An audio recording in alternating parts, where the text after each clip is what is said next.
Good morning friends, welcome back to our channel. మేము శ్రీనగర్ రాగానే దాల్లేకి వెళ్ళామండి. నైట్ టైం ఉంది కాబట్టి ఈవినింగ్ 6 o'clock నుంచి నైట్ 8:39 వరకు మేము దాల్లేక్లో ఉన్నాము. నైట్ వెళ్ళి పడుకున్నాము. మార్నింగ్ మళ్ళీ ఆటో బుక్ చేసుకున్నాము. చెప్పాను కదండి, ఆటో అతనికి నైటే బుక్ చేసుకున్నాము. మార్నింగే మేము ఫస్ట్ శంకరాచార్య టెంపుల్కి వెళ్తున్నాము. ఫాస్టింగ్లోనే వెళ్దామని ట్రై చేసాము. ఇద్దరం కలిసి ఏం తినలేదండి అసలు. ఈ టెంపుల్కి వెళ్తున్నామండి. కనీసం ఒక 40 minutes జర్నీ అండి. చూడండి ఎంత బాగుంటుందో ఈ రూట్ అసలు చాలా బాగుంటుందండి. ఈ స్నో టైం కాదు కాబట్టి ఇలా ఉంది. స్నో టైం అయితే మొత్తం చెట్టు నిండా స్నోతో నిండిపోతూ ఉంటుంది అని చెప్తున్నాడు ఆటో అబ్బాయి. సింగిల్ వే అండి. ఒక నుంచి ఒక కారు వచ్చినట్లయితే ఇక్కడ నుంచి కొంచెం జాగ్రత్తగా వెళ్ళాల్సి వస్తుంది. టర్నింగ్ టైంలో కొంచెం వెయిట్ చేసి మెల్లగా తీసుకెళ్తారు. మొత్తం కొండపైకి తీసుకెళ్తారండి. చాలా పైన హిల్ ప్లేస్లో ఉంది ఆదిశంకరాచార్య టెంపుల్. చాలా బ్యూటిఫుల్ ప్లేస్ అండి. మొత్తం కొండ పైన పెద్ద పర్వతం పైన ఉన్నటువంటి టెంపుల్ ఇది. ఆదిశంకరాచార్యుల యొక్క విగ్రహం ఇది. కాశ్మీర్లోనే అతి పురాతనమైనటువంటి టెంపుల్ అండి ఇది, శంకరాచార్య టెంపుల్. ఇది జగద్గురు ఆదిశంకరాచార్య టెంపుల్ కాదండి, శివుని టెంపులే. మేము కూడా ఫస్ట్ జగద్గురు ఆదిశంకరాచార్య టెంపుల్ ఏమో అనుకున్నాము. ఇక్కడ శివుని యొక్క లింగము చాలా పెద్దగా ఉంటుంది. బిఫోర్ క్రైస్ట్ కాలం నుంచి ఉన్నటువంటి టెంపుల్లో ఇది ఒక టెంపుల్ అండి. చాలా పురాతనమైన టెంపుల్ ఇది. 18th centuryలో ఆదిశంకరాచార్యులు ఇక్కడికి విజిట్ చేశారట. అప్పటి నుండి ఈ టెంపుల్ని శంకరాచార్య టెంపుల్ అని పేరు వచ్చిందని చెప్తున్నారన్నమాట. ఈ టెంపుల్కి అయితే అంత హిస్టరీ ఉందండి, చాలా పురాతనమైనటువంటి హిస్టరీ. మీరు చూస్తుంటేనే చెప్పొచ్చు ఇంత చాలా పురాతనమైనటువంటి టెంపుల్ ఇది. ఇక్కడ మొత్తం స్టెప్స్ 300 above ఉంటాయండి. చాలా కష్టమైనటువంటి ఎత్తైనటువంటి మెట్లండి ఇవన్నీ. స్టెప్స్ అండ్ టెంపుల్ మొత్తం కూడా రాక్స్తోనే కన్స్ట్రక్షన్ చేశారండి. వెళ్తున్నంతసేపు చాలా కష్టం అనిపించింది. ఎందుకంటే మార్నింగ్కి మేము స్టెప్స్ ఎక్కుతున్నాము. చాలా ఎత్తైన స్టెప్స్ అండి. చాలా ఆయాసపడుతూ అక్కడక్కడ ఆగుతూ వెళ్ళాము. చాలా టఫ్ అండి ఈ మెట్లను ఎక్కడము. మార్నింగే ఇంకా అందరు కూడా అలాగే ఆగి కొద్దిసేపు కూర్చొని అలా వెళ్తున్నారు. చాలా ఏజ్డ్ పర్సన్ కూడా వచ్చారు. బట్ చాలా స్లోగా తాబేలు నడక అంటారు కదా, అలా మెల్లమెల్లగా ఎక్కుతున్నారు. మేము కూడా ఎక్కడానికి చాలా టైం పట్టింది నాకు, కానీ ఎక్కేసాము. ఆ భగవంతుడి ఏమంటారు ఆజ్ఞ అనుగ్రహం ఉండడం వల్ల మేము ఆ మెట్లన్నీ ఎక్కామండి పైకి. క్రీస్తు పూర్వము 200 సంవత్సరములో ఈ ఆలయ నిర్మాణం చేపట్టినట్టు చరిత్రకారులు చెప్తున్నారు. శ్రీనగర్లోని గోపాద్రి పర్వతం పైన ఈ ఆలయం కట్టబడింది.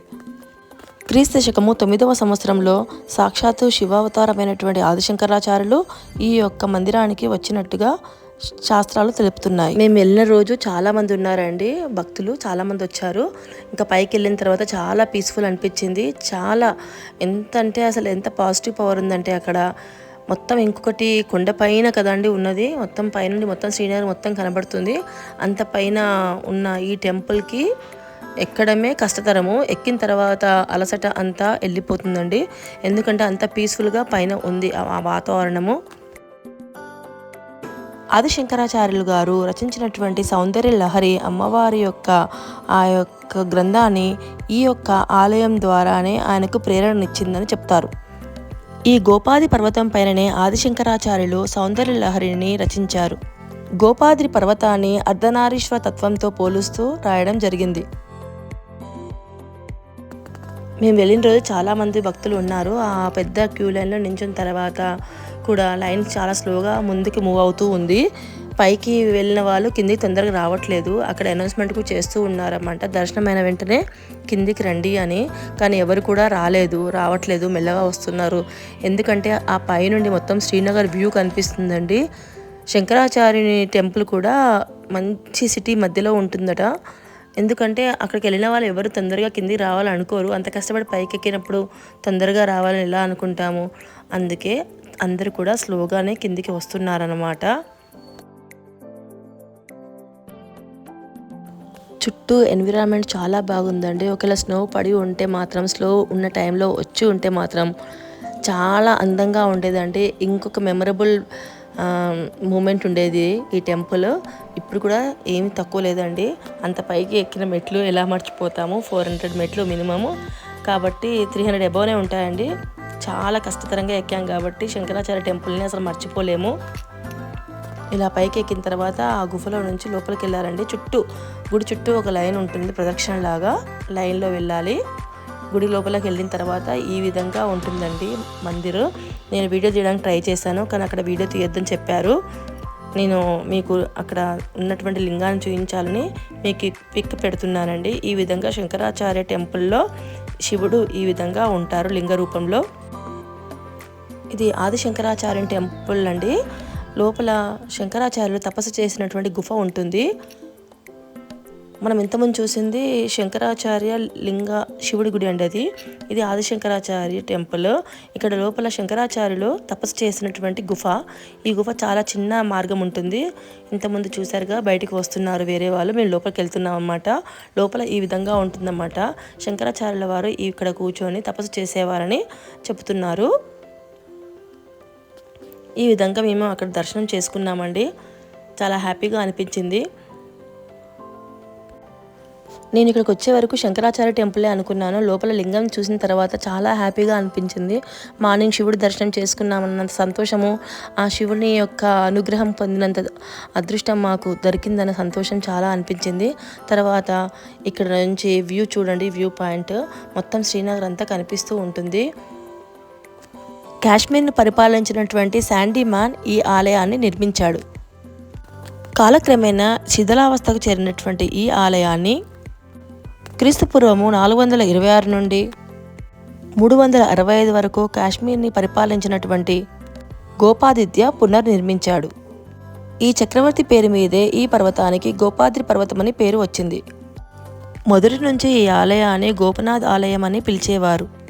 ఈ ఆలయానికి ఆదిశంకరాచార్యులు వచ్చి ఇక్కడ సౌందర్య లహరిని రచించడం వల్ల అప్పటి నుండి ఈ ఆలయాన్ని శ్రీ ఆదిశంకరాచార్య ఆలయం అని పిలువబడిందని చరిత్ర చెప్తుంది. ఈ ఆలయానికి జ్యోతేశ్వర్ ఆలయం అని కూడా పేరు కలదు. డోగ్రాని పరిపాలించినటువంటి గులాబ్ సింగ్ ఈ పర్వతానికి అంటే ఈ యొక్క ఆలయానికి మెట్లను నిర్మించారు. ఆలయానికి ఎంట్రీ ఇచ్చినప్పుడు ఒక చిన్న చీకటి గది, దాని లోపల ఒక వృత్తాకారమైనటువంటి మందిరము, అందులో శివలింగము మనకు దర్శనమిస్తాయి. నాగేంద్రుని పడగలో మనకు శివుడు దర్శనమిస్తాడు. నిత్యం ఎంతోమంది భక్తులు వచ్చే ఈ ఆలయానికి అమర్నాథ్ ప్రారంభ ఆలయం కూడా అంటారు. అంటే అమర్నాథ్కి వెళ్ళే ముందు ఈ ఆలయాన్ని దర్శించుకొని అమర్నాథ్ యాత్రకి వెళ్ళే వాళ్ళు చాలామంది ఉంటారు. జీవితంలో ఒక్కసారైనా ఈ ఆలయాన్ని దర్శించుకోవాలని చాలామంది కోరుకుంటారు. ఓం నమ శివాయ, బంబం భోలేనాథ్ కీ జై. శంకరాచార్యుల వారు ధ్యానం చేసినటువంటి ఆ గుఫ చాలా బాగుందండి. అందులోకి వెళ్ళడమే కష్టము. ఆ లోపలికి వెళ్ళి చిన్న గుఫలో శంకరాచార్య గారు తపస్యాస్థలు అంటారు, అందులో తపస్సు చేసేవారంట. అసలు ఎంత పాజిటివ్నెస్ ఉందంటే ఒక 2 నిమిషాలు కూర్చుంటే చాలా హ్యాపీగా అనిపించింది ఆ గుఫలో.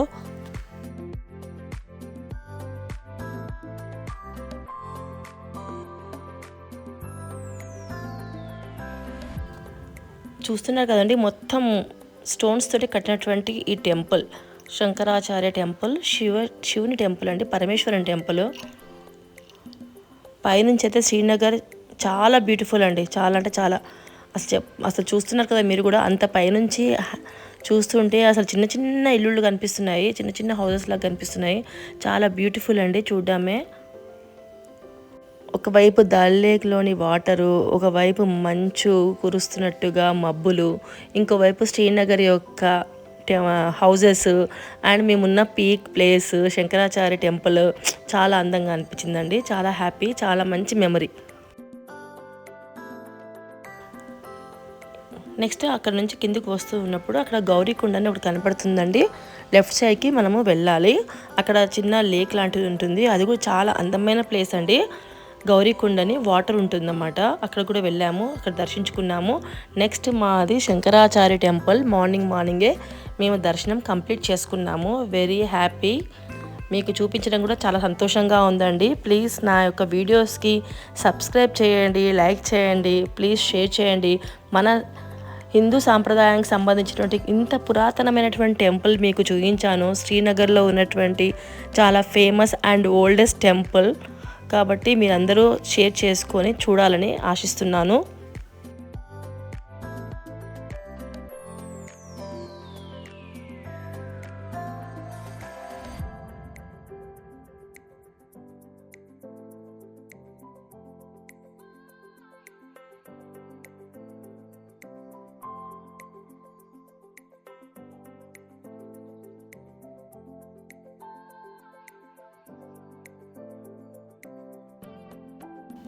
శ్రీనగర్ వ్యూ చూసారు కదా, మాటల్లో వర్ణించలేమండి. మీరు కూడా చూసి ఆనందించండి. నెక్స్ట్ మేము శంకరాచార్య టెంపుల్ నుండి జ్యేష్ఠామాత టెంపుల్కి వెళ్తున్నామండి. జ్యేష్ఠామాత టెంపుల్ ఒక ఉపశక్తి పీఠం అండి. నెక్స్ట్ వీడియో అది పెడతాను. జ్యేష్ఠామాత టెంపుల్ కూడా మీరు కూడా చూసి ఆనందించండి, దర్శించుకోండి అమ్మవారిని. ట్రావెల్స్లో వచ్చిన వాళ్ళకి అంటే మినీ బస్సులలో వచ్చిన వాళ్ళకి శంకరాచార్య టెంపుల్ నుండి 2 కిలోమీటర్స్ ముందే ఆపేస్తారు వెహికల్స్ని. ఓన్లీ ఆటోస్ని అయితేనే లోపల వరకు రాణిస్తారండి. వాళ్ళకి మాత్రం 2 కిలోమీటర్స్ అది నడవాలి, ప్లస్ మెట్లు ఎక్కాల్సి వస్తుంది. కాబట్టి మీరు ఇక్కడికి వచ్చినప్పుడు చిన్న వెహికల్స్ అంటే ఆటో, బైక్స్ అలాంటివి తీసుకొని రండి, కొంచెం ఈజీ అవుతుందన్నమాట. మృత్యుంజయాయ సాంబాయ సృష్టి స్థిత్యంతకారిణే త్రయంబకాయ శాంతాయ త్రిలోకేశాయ మంగళం. ఈ విధంగా మేము శంకరాచార్య టెంపుల్ దర్శనం కంప్లీట్ చేసుకొని కిందికి వెళ్తున్నామండి. చూస్తున్నారు కదా, కిందికి వెళ్ళడం కూడా కొంచెం కష్టమే, మెల్లమెల్లగా వెళ్ళాల్సి వస్తుంది. ఎందుకంటే 300 అబోవ్ స్టెప్స్. అలా దర్శనం కంప్లీట్ చేసుకొని మేము కిందికి వెళ్ళిపోయామండి. ఇదే విధంగా మీకు పురాతనమైనటువంటి టెంపుల్స్ ఇంకా ఎన్నెన్నో చూపించాలని ఆశిస్తున్నాను. ఇంకా ఈ టెంపుల్ గురించి మీకు అన్ని విధాలుగా చెప్పానండి, అన్ని విషయాలు. ఫస్ట్ ఒక బోర్డు పెట్టాను, ఆ బోర్డులో డీటెయిల్స్గా ఉన్నాయి, చదువుకోండి. నెక్స్ట్ ఈ వీడియోని మీరు ప్లీజ్ సబ్స్క్రైబ్ చేయండి, లైక్ చేయండి, షేర్ చేయండి. Thanks for watching my video. Bye.